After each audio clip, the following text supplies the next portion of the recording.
네, 여러분 안녕하십니까. 너꿀입니다. 월요일 저녁입니다. 오늘 한올이 좀 급락을 했죠. 8% 정도 가까이 급락을 하고 장을 마감을 했는데요. 여전히 연기금은 또 담았습니다. 여러분들 오늘은 개인 투자자분들이 많이 사고 외국인들은 좀 많이 팔았네요. 외국인들은 한 12만 주 가까이 팔았고요. 투신도 16,000주 가까이 나갔고 보험들도 좀 나갔습니다.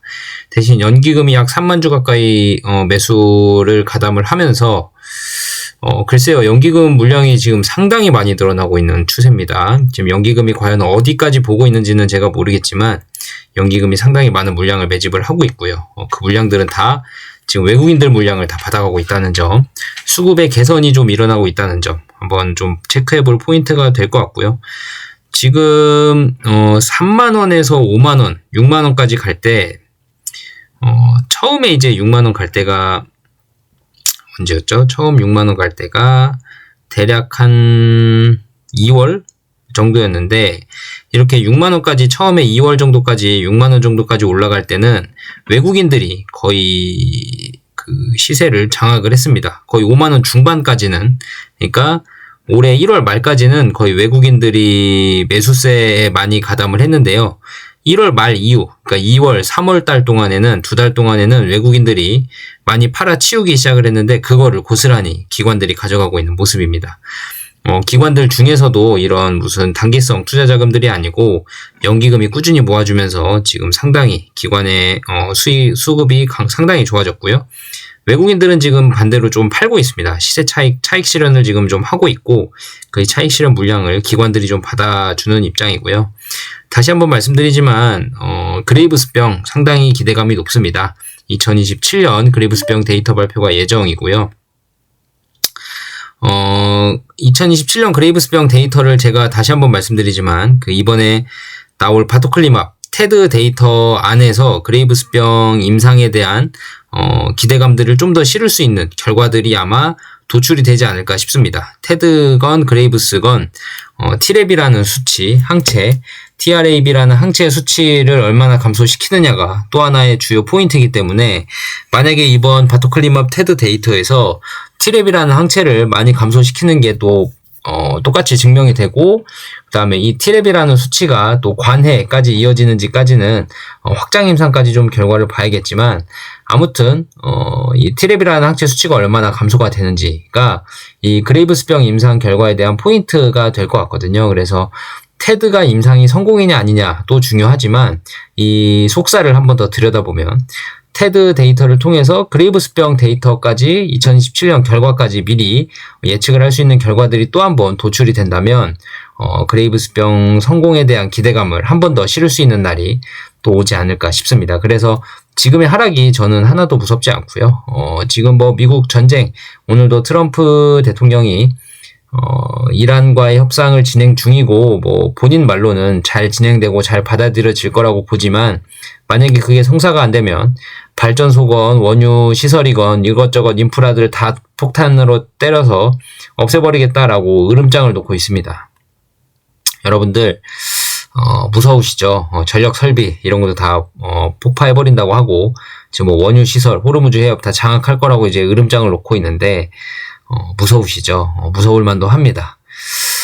과연 지금 이 발언이 반대로 해석하면 전쟁을 끝내버리겠다, 이렇게 끝내버리겠다라는 식일 수도 있고, 그러니까 트럼프는 지금 한 가지 마음인 것 같아요. 전쟁을 빨리 끝내고 싶다. 그러니까 재미없죠. 지금 오래 질질 끌고만 있고, 더 이상 때릴 데는 없고, 인프라 시설이 이제 마지막인 것 같은데 때릴 데도 없고, 그러니까 전쟁으로 트럼프 대통령이 얻을 수 있는 거나 잃을 수 있는 것들은 지금 다 패가 까발려진 상태예요. 그래서 더 이상 숨기고 말 것도 없이 지금 대놓고 으름장을 놓고 그러고 있는데, 조금 이제 지루함을 느낀다고 표현을 해야 될까요? 실증을 느낀다고 좀 표현을 해야 될까요? 그런 상황인 것 같아요. 그래서 지금 말로는 그렇게 해서 되게 투자 심리가 위축이 되고 그럴 것 같긴 한데, 사실 여러분들 잘 보면 글쎄요, 이게 그럴 수 있죠.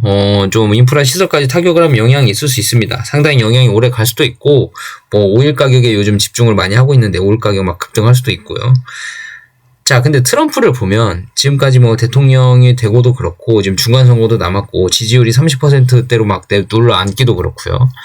뭐 제가 예측을 하려는 건 아니지만 트럼프도 정치인이고 트럼프도 인기몰이 해야 됩니다. 여론의 인기 없이는 트럼프가 어떤 정책을 하기도 힘들고요. 동의도 얻기도 힘들고 뭐 탄핵이라는 얘기까지 나오고 있을 정도로 상당히 지금 사지에 몰려있는 상황이라서 전쟁이 그렇게 오래 가기를 원하지 않는 사람 중에 제일 원하지 않는 사람은 트럼프일 거예요, 사실. 대중이 뭐 이렇게 막 호응을 하고 있는 것도 아니고요. 지지율이 막 전쟁을 하면서 상승하고 있는 것도 아니고요. 상당히 난감한 입장입니다, 사실 트럼프가 지금. 제가 봤을 땐 그래요.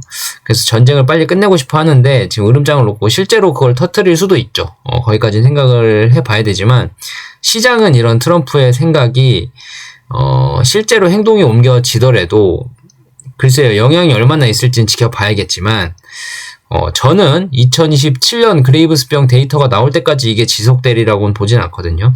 만약에 이 오일 쇼크가 상당히 오랜 시간 지속되면 아마 미국 트럼프 대통령 가만히 놔두질 않을 겁니다. 탄핵이든 사임이든 아마 어떻게 해서든 끌어내리려고 할 것 같은 생각이 좀 들고요. 만약에 이런 정치적인 이슈를 예측을 하지는 못하는 거지만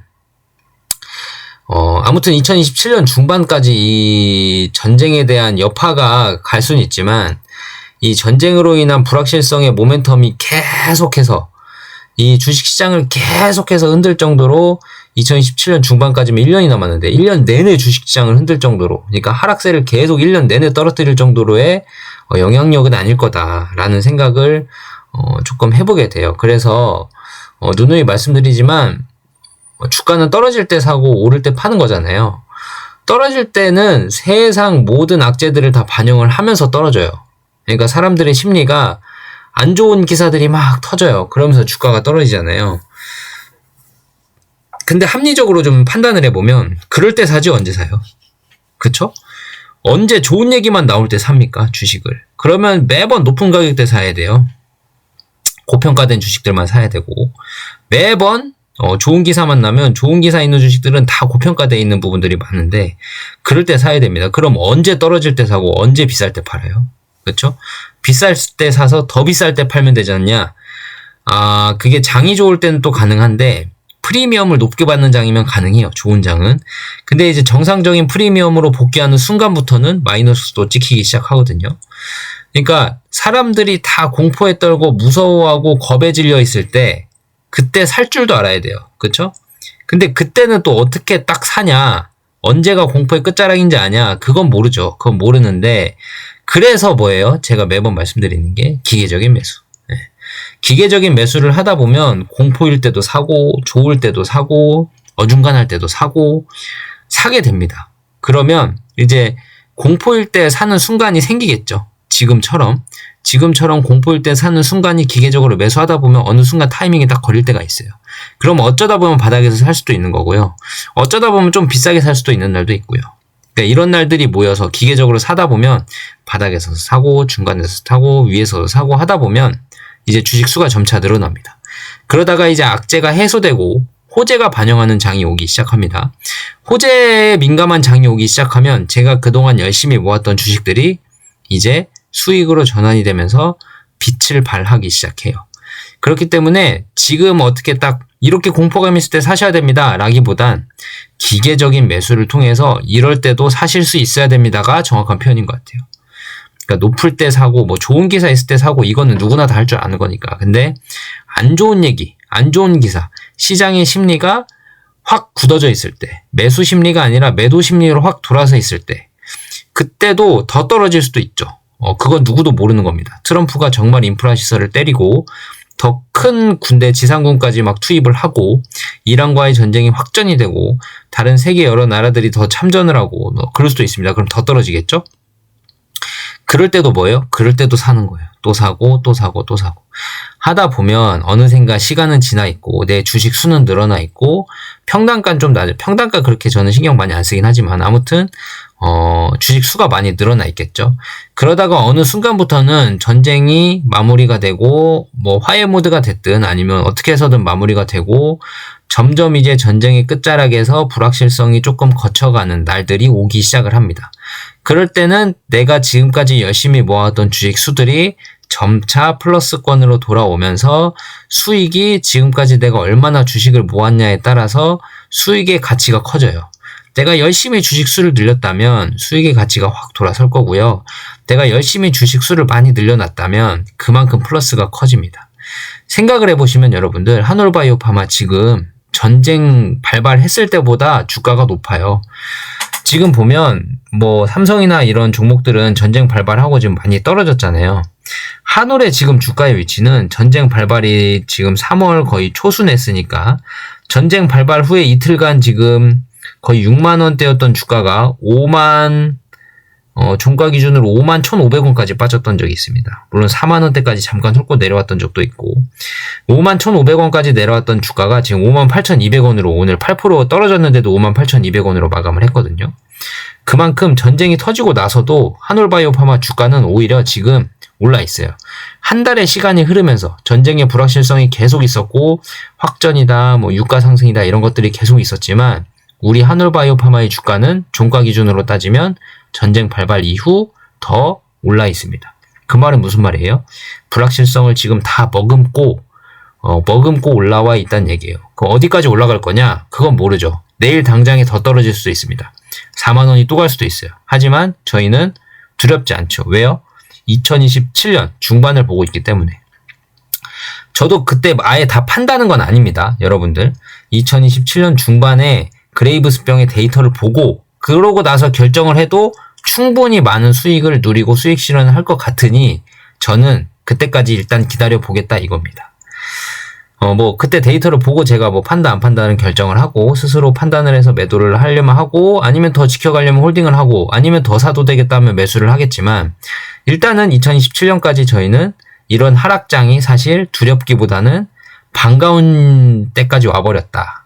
그래서 지금의 하락장을 열심히 잘 즐기시면서 주식 수를 늘려가시는 전략이 나중에 1년 뒤에 어떤 결과를 나올지는 여러분들이 경험하시게 될 겁니다. 뭐 데이터가 안 좋다면 고꾸라질 수도 있지만 과거 그레이브스병의 바토클리맙 데이터를 토대로 관해의 효과까지 노릴 정도로 상당히 고무적인 데이터들이 나왔기 때문에 기대감은 충분히 쌓인다. 그리고 이번 바토클리맙 테드 데이터를 통해서 그레이브스병 데이터를 엿볼 수 있기 때문에 만약 이번 테드 데이터를 통해서 그레이브스병 데이터가 긍정적일 거라는 뭔가 합리적인 추정이 가능한 데이터들이 나온다라고 판단이 된다면 주가는 조금 더 빠르게 반응을 할 수 있습니다. 그리고 류마티스 관절염에 대한 기대감 또한 실릴 수가 있겠죠. 오늘 준비한 내용은 지난번 댓글을 한번 볼까요? 댓글에 제가 감사합니다라는 댓글 너무너무 제가 더 감사드리고요, 여러분들. 청원참여님께서 그 주총서 대표가 테드는 현재 통계 분석의 마지막 단계다라는 멘트와 함께 상반기 내 통합 발표를 통해 경쟁사들이 따라올 수 없는 압도적인 유효성을 증명하겠다고 얘기했대요 라고 올려주셨는데 RA에서의 성공 가능성도 매우 높게 보고 있다고 얘기했어요 라고 하셨습니다. 그 밑에 따봉을 12개를 받으셨는데 아주 소중한 댓글 감사드리고요. 이게 뭐 팩트 체크 된 거겠죠? 된 거라고 생각을 하고 있겠습니다.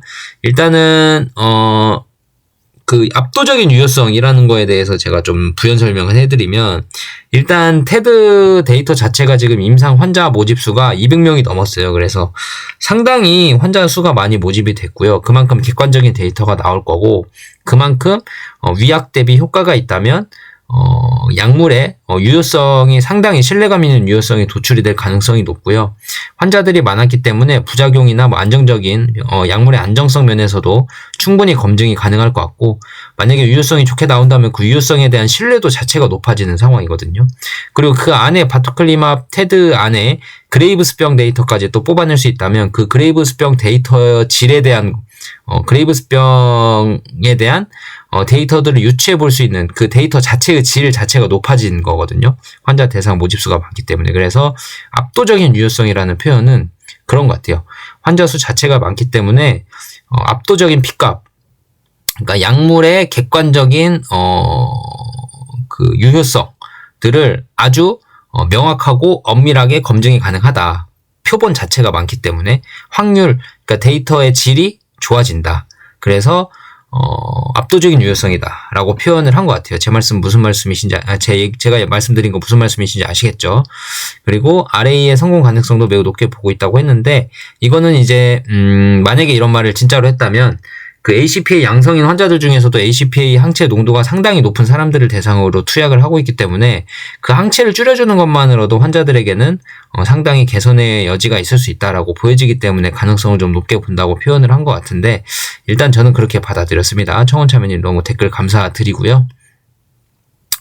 자, 오늘 말씀드릴 내용은 지금 비리디안 테라퓨틱스라고 테드 갑상선 암병증, 테드의 벨리그로투그라는 약물을 임상 3상을 통과를 하고 지금 FDA 허가를 기다리고 있는 회사가 오늘 마이너스 33% 급락을 하고 있습니다. 그 이유가 뭔지 한번 좀 복습하고 넘어가도록 하고요.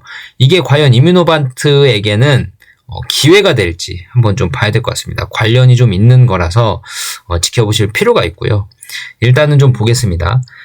참고로 벨리그로투그라는 약물은 IV 제형, 그러니까 병원 가서 맞아야 되는 정맥주사 제형이고요. SC 제형은 따로 이름이 표현되어 있습니다. 그것도 이제 엘레그로바트라고 화면에 보이시죠? 엘레그로바트라는 약물명이고요. 그거에 대한 임상 결과가 오늘 나왔어요. 엘레그로바트라는 그 SC 제형에 대한 결과가 나왔고, 결론으로 말하면 생각보다 그 SC 제형의 결과가 그렇게 뛰어나진 않아서 실망 매물이 많이 나오고 있는 것 같고요. 일단 한 가지 아이메로프로바트와 엘레그로바트의 차이점을 좀 말씀드리면, 아이메로프로바트는 그 테드로는 임상을 진행하고 있지 않습니다. 지금 테드로는 바토클리맙만 진행을 하고 있고요. 그럼 바토클리맙과 엘레그로바트의 차이는 뭐냐?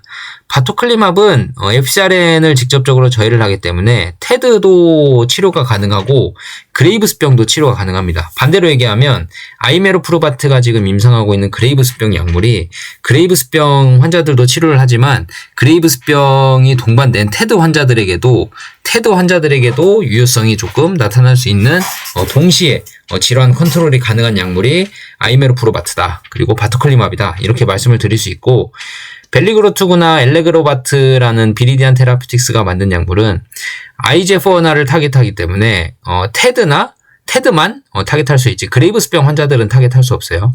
그 차이점이 있습니다. 거기서부터 이미 간극이 좀 벌어지죠. 일단 정리한 내용을 좀 볼게요. 비리디안 테라퓨틱스의 주가가 지금 급락하는 주된 이유가 오늘 발표한 피아주사 제형, SC 제형에 대한 신약 후보 물질 엘레그로바트의 임상 3상 데이터에 대한 시장의 실망감 때문이라고 보여집니다. 그러니까 이 VRDN 비리디안 테라퓨틱스가 지금 VRDN 001과 003 이렇게 두 개가 있거든요. 001은 테드 갑상선 암병증을 타깃하는 IV 제형, 정맥주사 제형이고요. 이 003이 이제 SC 제형, 피하 주사 제형, 집에서 자가 투여가 가능한 피하 주사 제형입니다. 아마 이 003은 그 할로자임 그 플랫폼을 통해서 SC 제형으로 바꿔서 임상을 진행을 한 것 같고요. 이게 보면 IGF-1R도 지금 증명이 됐지만 이 할로자임의 SC 제형 변환 기술이 있잖아요. 그게 잘 되는 분야가 있고 안 되는 분야가 있는 것 같아요. 그러니까 아제넥스도 천포창이었나요? ITP였던 걸로 저는 기억을 하는데, ITP, 시신경 척수염이라고 ITP라고 있는데, IV 제형에서는 ITP가 효과가 있었어요.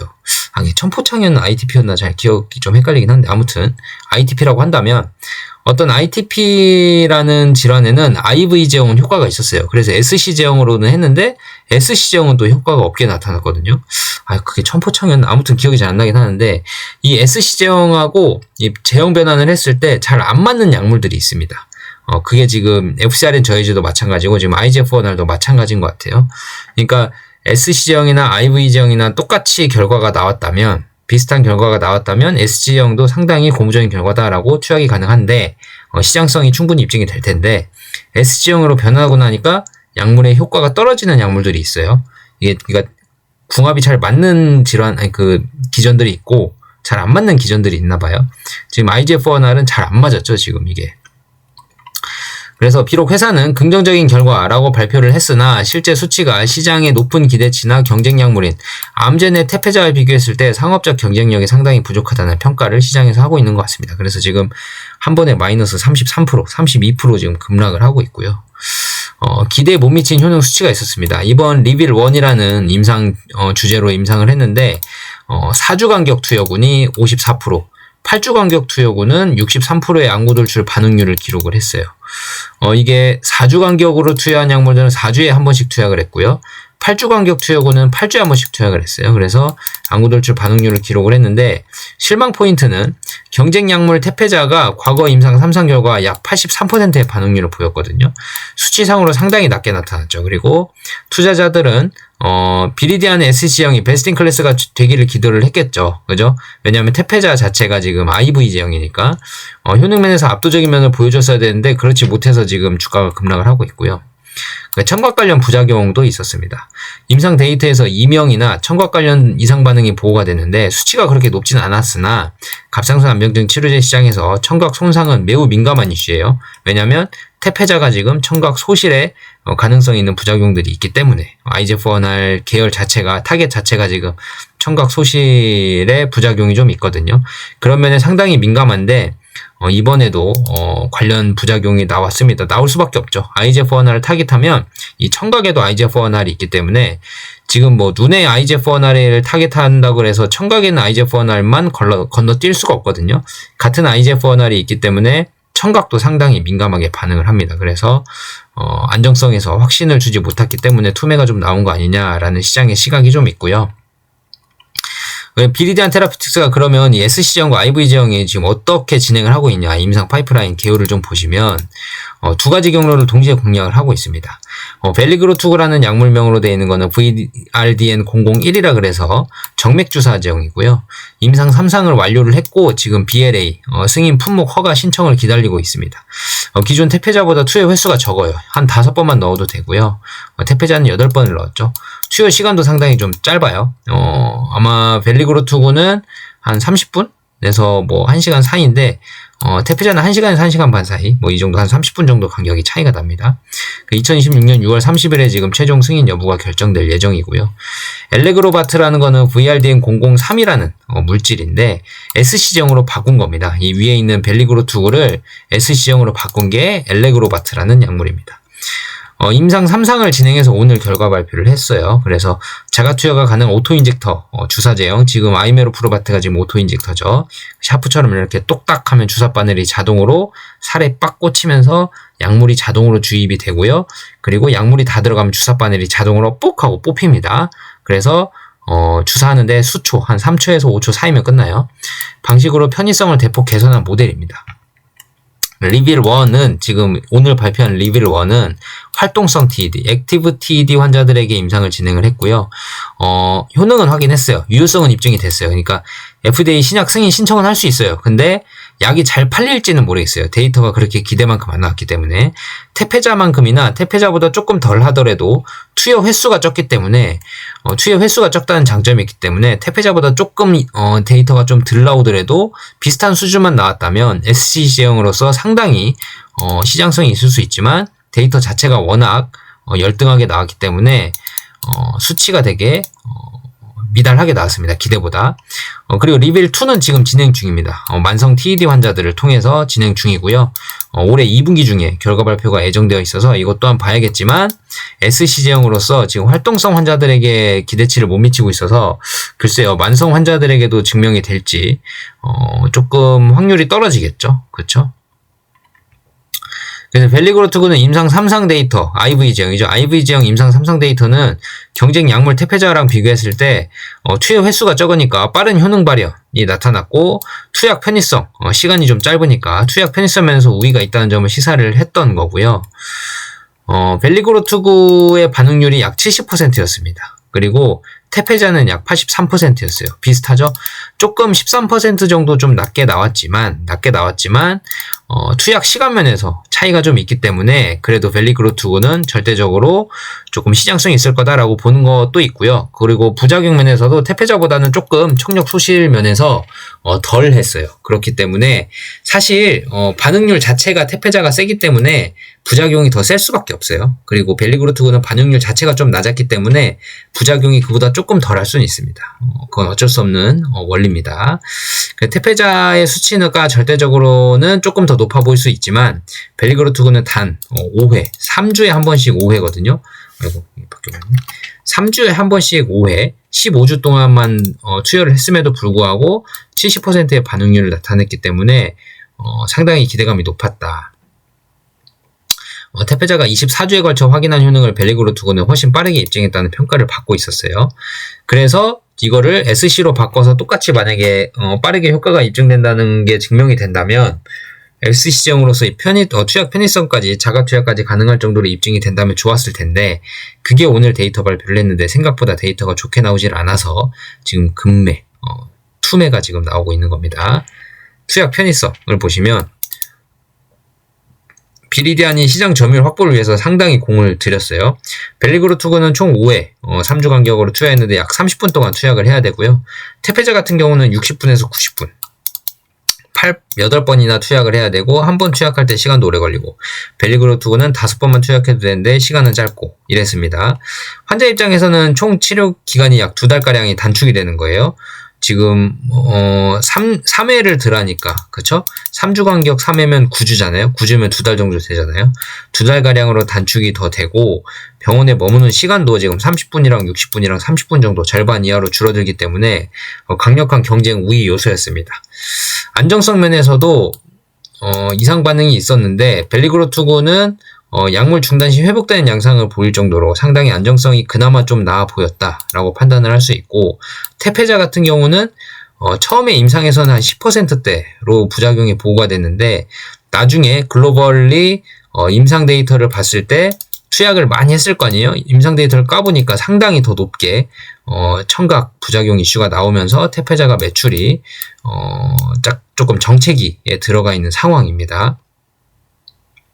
그래서 벨리그로투그는 태페자에 비해서 이 부작용 데이터가 상당히 완화돼서 베스트인클래스 약물로서 프로파일을 안정성을 확보를 했는데 여기서 이제 SC제형으로 변환까지 성공을 해서 시장성까지 편의성까지 입증을 해서 시장성 확대를 좀 노렸다면 상당히 이뮤노반트나 로이반트, 바토클리맙, 테드의 경쟁사로 우뚝 설 수 있는 상황이 될 수도 있었지만 물론 부작용 면에서는 바토클리맙을 이길 수가 없습니다. 안정성 면에서는 바토클리맙이 훨씬 더 안정적이고요.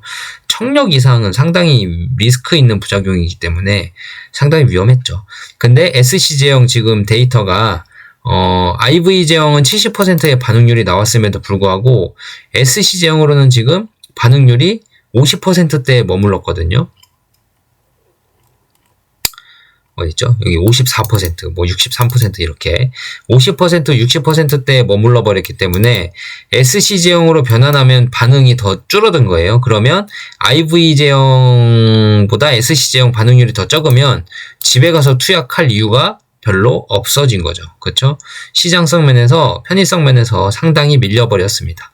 그렇기 때문에 편의성이 더 높은 이뮤노반트가 조금 더 반사이익을 가져갈 수도 있고 안정성 면에서 조금 더 확보를 하고 있는 이뮤노반트가 더 시장을 가져갈 수도 있고 청력, 부작용 면에서 상당히 컨트롤이 가능한 수준의 이뮤노반트 바토클리맙 약물이기 때문에 바토클리맙 테드 임상 데이터가 이 비리디안 테라퓨틱스의 SC제형 수준까지 나와준다면 덜 나위 없고요.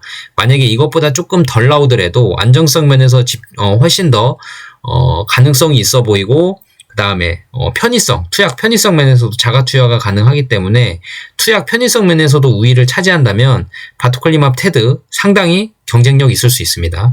벨리그로투그가 임상을 성공을 했음에도 불구하고 병원 가서 맞아야 되는 투약 편의성, 불편성 그리고 청력 소실이라는 부작용을 안고 가기 때문에 이뮤노반트가 바토클리맙을 통해서 투약 편의성, 집에서 투약을 할 수 있고 부작용, 안정성 면에서도 훨씬 더 청력 소실 이런 건 전혀 없기 때문에 물론 콜레스테롤 수치가 올라가는 게 좀 영향이 있긴 하지만 그 스타틴 계열의 약물로 충분히 조절이 가능하기 때문에 안정성 면에서도 지금 벨리그로투그보다 훨씬 더 우위를 확보하고 있는 상황이거든요.